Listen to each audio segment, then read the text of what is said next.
మరి ఆ సీటు కొన్నాళ్ళు ఒక 10 days 15 days లోపు నేను మళ్ళీ ఆ సీటు మార్చివేయడం జరిగింది.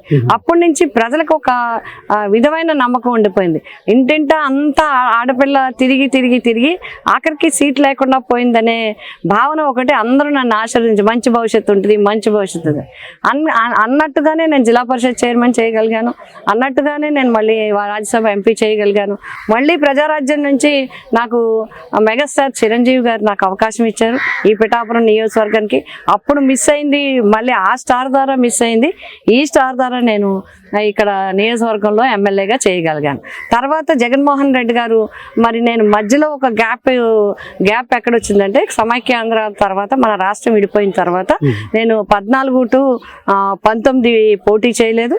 కానీ 19లో మళ్ళీ జగన్మోహన్ రెడ్డి గారు నాకు అవకాశం ఇచ్చారు. అవకాశం ఇచ్చి ఎంపీగా పోటీ చేసే అవకాశం ఇచ్చారు. అతి తక్కువ టైంలో వారు ఇచ్చిన నమ్మకానికి, ప్రజలు నాకు ఇచ్చిన ఆశీర్వాదానికి నేను పార్లమెంట్కి వెళ్ళగలిగాను.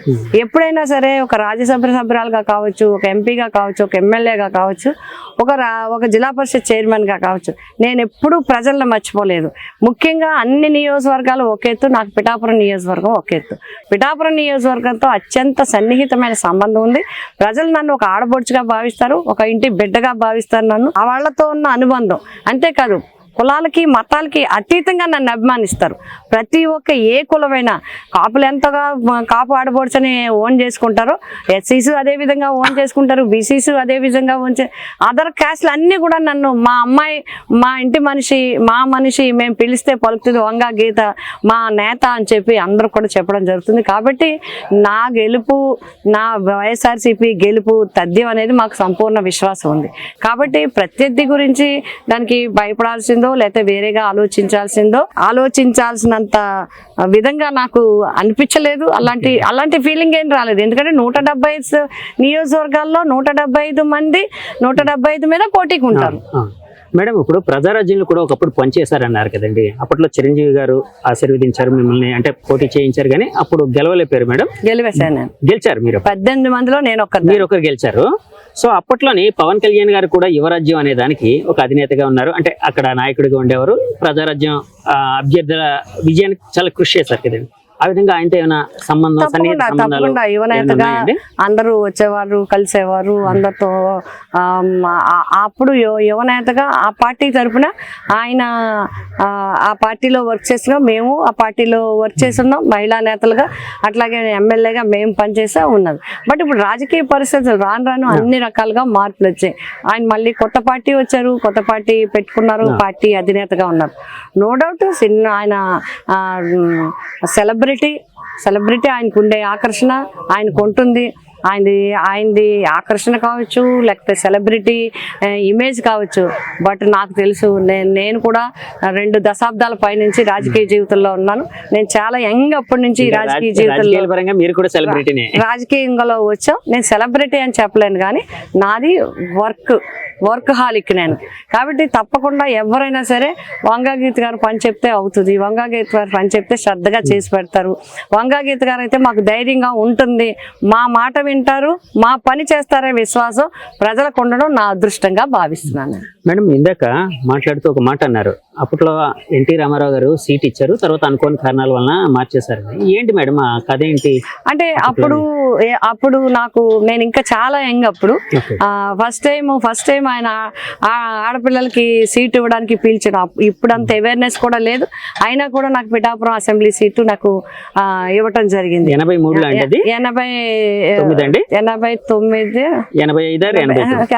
89 బహుశా 89 అనుకుంటాను, 89 95లో 91 మేబీ 91 అనుకుంటా. ఆ ఎలక్షన్ లో నాకు ఇచ్చారు. అయితే అక్కడుండే స్థానికంగా ఉండే ఎమ్మెల్యే గారు పట్టుబట్టడం వల్ల మళ్ళీ నేను చిన్నదానే కాబట్టి మళ్ళీ ఆయనకే ఇవ్వటం జరిగింది ఈ కారణాల వల్ల. బట్ ఎన్టీ రామారావు గారు చెప్పడం జరిగింది, నీకు ఎమ్మెల్యే టికెట్ తీశారు కాబట్టి నువ్వు ఎంపీ అవుతావు, ఎమ్మెల్యే అవుతావు, జిల్లా పరిషత్ చైర్మన్ అవుతావు, ఎన్ని పోస్టులు చేస్తావు, నీకు చాలా మంచి భవిష్యత్తు ఉంటుందని ఆ రోజు ఆయన నన్ను దీవించడం జరిగింది అన్నవరం దేవస్థానంలో. అట్లాగే వెంటనే మా అప్పుడు గవర్నమెంట్ వచ్చిన వెంటనే జిల్లా పరిషత్ చైర్మన్ మహిళకు అవగానే మొట్టమొదటిగా రాష్ట్రంలోనే జిల్లా పరిషత్ తూర్పుగోదావరికి మహిళా టికెట్ వంగాగీతకి కేటాయించింది ఎన్టీ రామారావు గారు ఆ రోజు. మేడం ఇప్పుడు ఎన్టీఆర్ గారితో పనిచేశారు, చంద్రబాబు గారితో పనిచేశారు, జగన్ గారితో పనిచేశారు.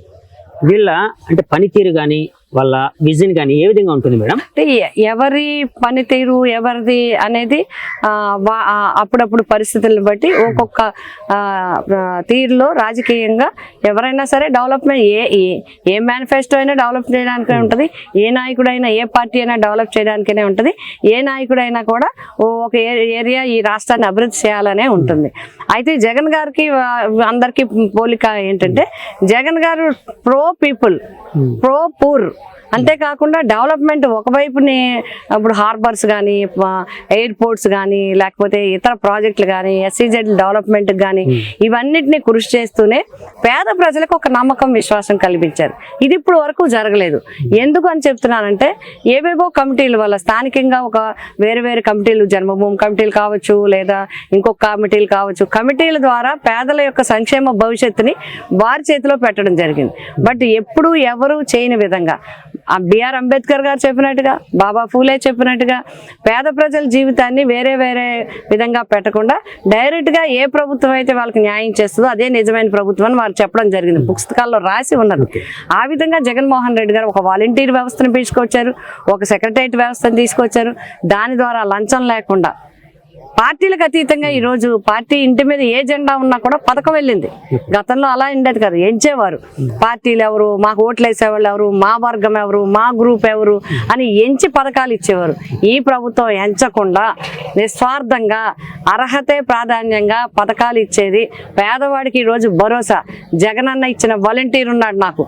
నాకు ఏ కష్టం వచ్చినా వాలంటీర్ ద్వారా ప్రభుత్వానికి అందుతుంది, నాకు న్యాయం జరుగుతుందని చెప్పి నిజమైన for the people, by the people, to the people కి పూర్తి అర్థం ఎవరంటే జగన్మోహన్ రెడ్డి గారు ప్రభుత్వం. మేడం ఇప్పుడు 2019లో మీరు 19 ముందు వరకు తెలుగుదేశంలో ఉన్నారు. అంటే ప్రజారాజ్యం నుంచి మళ్ళీ తెలుగుదేశంకి వచ్చారు, తెలుగుదేశం నుంచి ప్రజారాజ్యంకి వచ్చారు. సరే, తర్వాత మళ్ళీ వైసీపీకి వచ్చారు. అంటే ఎందుకు మేడం వైసీపీలో అంటే మిమ్మల్ని బలంగా ఆకర్షించి అంటే ఇందులో చేరాలి అని అనిపించిన విషయాలు ఏమైనా ఉన్నాయండి? అంటే సాధారణంగా ఇక్కడ నేను 2000 ఇంచుమించుగా 84, 85 నుంచి నేను డిగ్రీ చదువుతున్న రోజుల్లో అప్పుడు ఎన్టీ రామారావు గారికి రాష్ట్రంలో దించేయటం ఈ కార్యక్రమాలు జరిగినప్పుడు మేము స్టూడెంట్స్గా రావటం జరిగింది. అది కూడా రాజకీయ పరంగా రాలేదు మేము. మా హస్బెండ్కి అప్పుడే నాకు ఇంటర్మీడియట్లో మ్యారేజ్ అవ్వటం, మా హస్బెండ్కి పొలిటికల్గా ఇష్టం. ఆయనకి ఇష్టం అవడంతో మేము ఎన్టీ రామారావు గారు అంటే ఒక సినిమా యాక్టర్, ఎన్టీ రామారావు గారు అంటే అందరికీ తెలిసిన వ్యక్తి. అయ్యో ఎన్టీ రామారావు గారు దించేశారనే దాని మీద మేము కాలేజీ నుంచి స్టూడెంట్స్ అందరూ కొవ్వొత్తుల ర్యాలీలు, రోడ్డు మీద నిరసనలు, పోలీస్ స్టేషన్ దగ్గర కూర్చోవడం ఇవన్నీ చేయటంతో ఆటోమేటిక్గా గుర్తింపు వచ్చింది. నాకు గుర్తింపు వచ్చి ఒక స్టూడెంట్ బాగా చేస్తున్నారు, ఒక ఉమెన్, అప్పుడు ఉమెన్ బాగా తక్కువ మందిలో బాగా చేస్తున్నారని చెప్పి నాకు పార్టీ పదవులు ఇవ్వటం, అట్లా వచ్చింది పొలిటికల్ లైఫ్. అలాగ వచ్చిన దానికి ఇంతవరకు రావటం జరిగింది. తర్వాత 2008లో మళ్ళీ చిరంజీవి గారు పార్టీ పెట్టడం, మా జిల్లాలో ఉండే నాయకులు, మా వెస్ట్ గోదావరి, ఈస్ట్ గోదావరి, విశాఖపట్నం ఈ అందరు నాయకులు సమైక్యంగా మాట్లాడి ఒకరికి వెళ్దామని ఉన్నా లేకపోయినా అందరం కలిసికట్టుగా వెళ్ళాలని ఒక నిర్ణయం తీసుకోవడం, చిరంజీవి గారికి మద్దతు ఇవ్వాలని